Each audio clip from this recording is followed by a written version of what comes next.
여러분, 주님의 이름으로 문안합니다. 오늘도 주님께서 새날을 주셨습니다. 특별히 봄이 무르익는 계절입니다. 주님의 은혜와 사랑이 여러분의 삶에도 충만케 되시기를 간절히 바랍니다. 함께 묵상하시겠습니다. 여호와께서 이와 같이 말씀하시기를 너희는 정의를 지키며 의를 행하라. 이는 나의 구원이 가까웠고 나의 공의가 나타날 것임이라 하셨도다.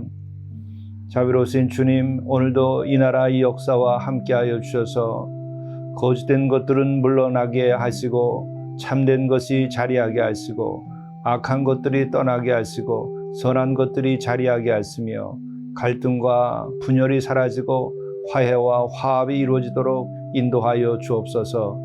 진정한 주의 공의가 실현되어서 샬롬이 이루어지는 오늘 하루가 되게 도와주옵소서. 우리 구주 예수 그리스도의 이름으로 간절히 구하옵나이다. 아멘.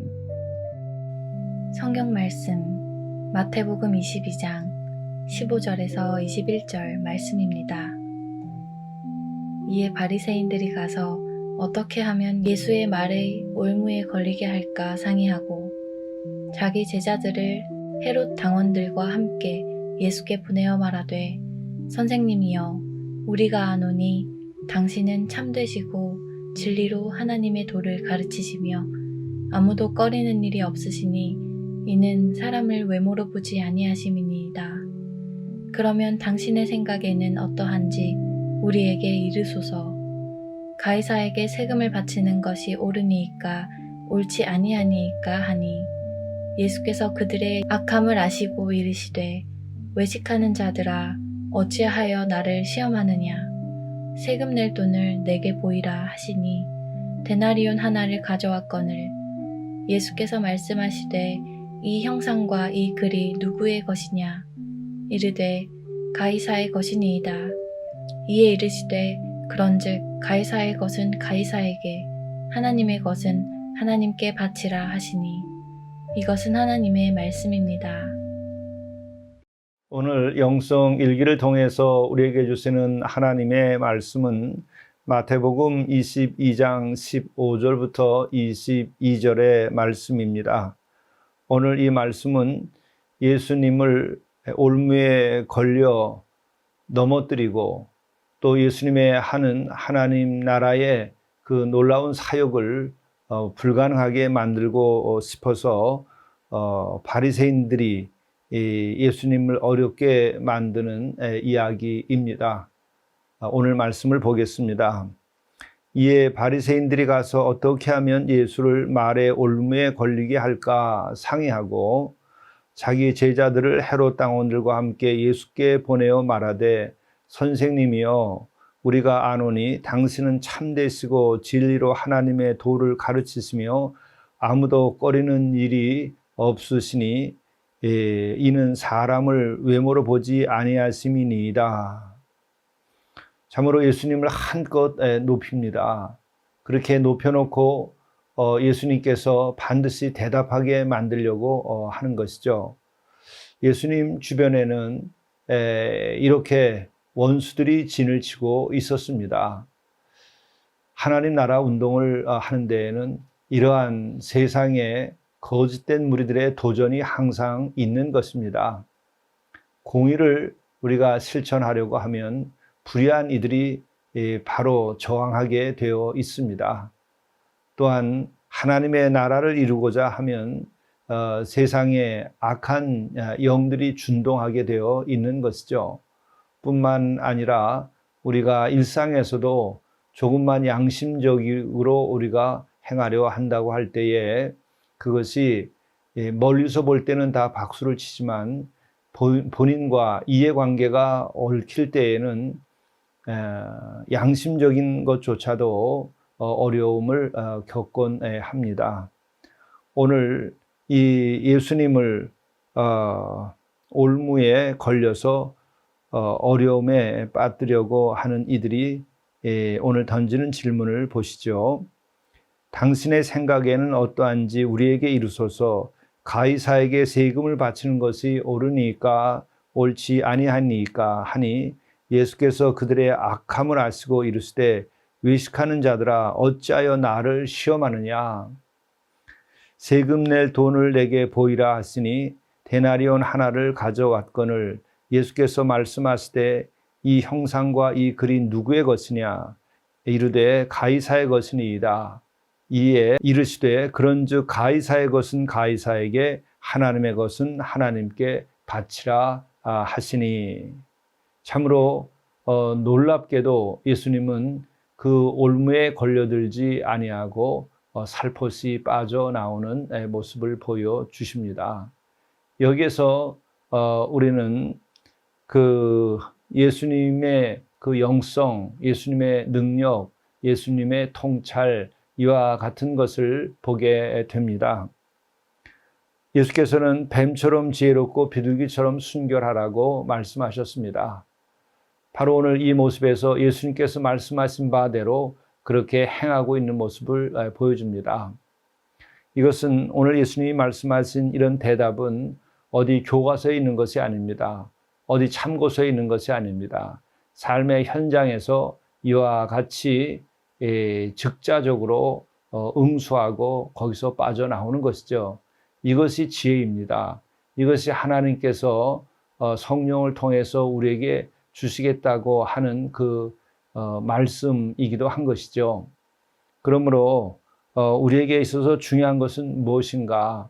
그것은 다름이 아니라 우리 자신들의 마음을 비우는 것입니다. 우리들이 마음에 탐욕과 더러운 것이 가득 차 있으면은 이렇게 예수님처럼 즉자적으로 대답할 수 없습니다.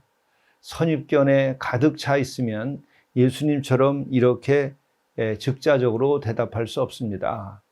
뿐만 아니라 우리들이 세상의 지식으로 꽉 차 있어도 이렇게 예수님처럼 즉자적인 대답을 할 수 없습니다. 그 지식으로 인하여 스스로 어려움에 빠지곤 하는 것이 우리의 인생입니다. 이렇게 예수님처럼 즉자적으로 이러한 음모와 또 올무 이런 것이 주어질 때도 빠져나올 수 있는 방법이 무엇이겠습니까? 첫째는 그 마음을 가난하게 하고 깨끗게 하여야 합니다. 그래서 마음이 비워져야 합니다. 그래야 즉자적으로 응수할 수 있게 되는 것이죠. 또 다음으로는 쌓아놓은 지식에서도 벗어나야 됩니다. 지식도 다 씻어내고 마음을 비우고 오직 성령께서 내 마음을 차지하게 해야 됩니다.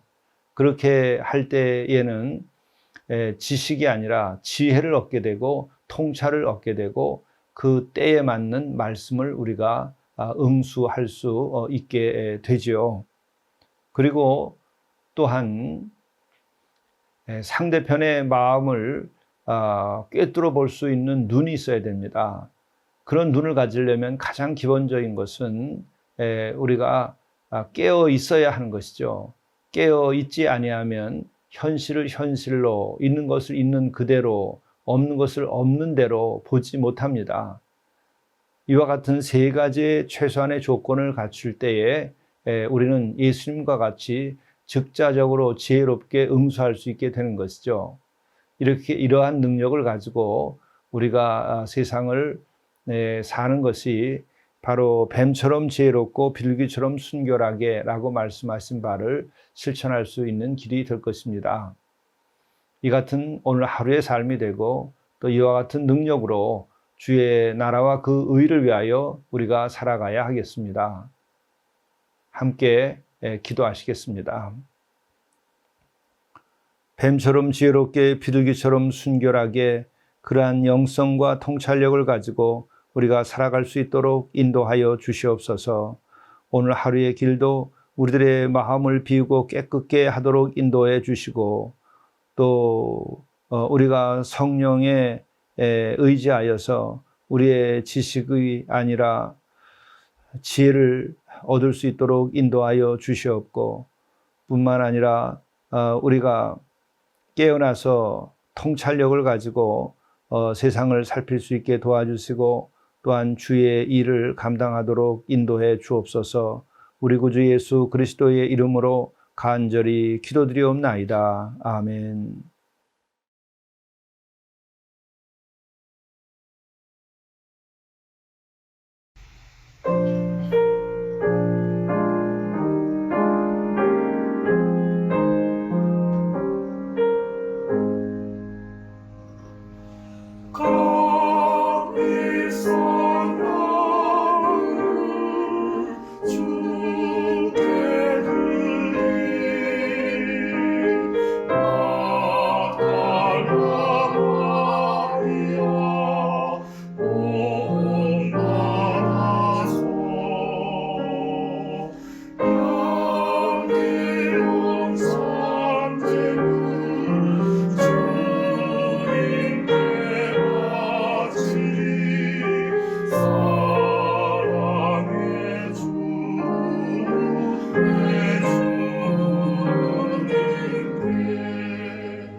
내일 할 일을 우선순위에 따라 기록하십시오.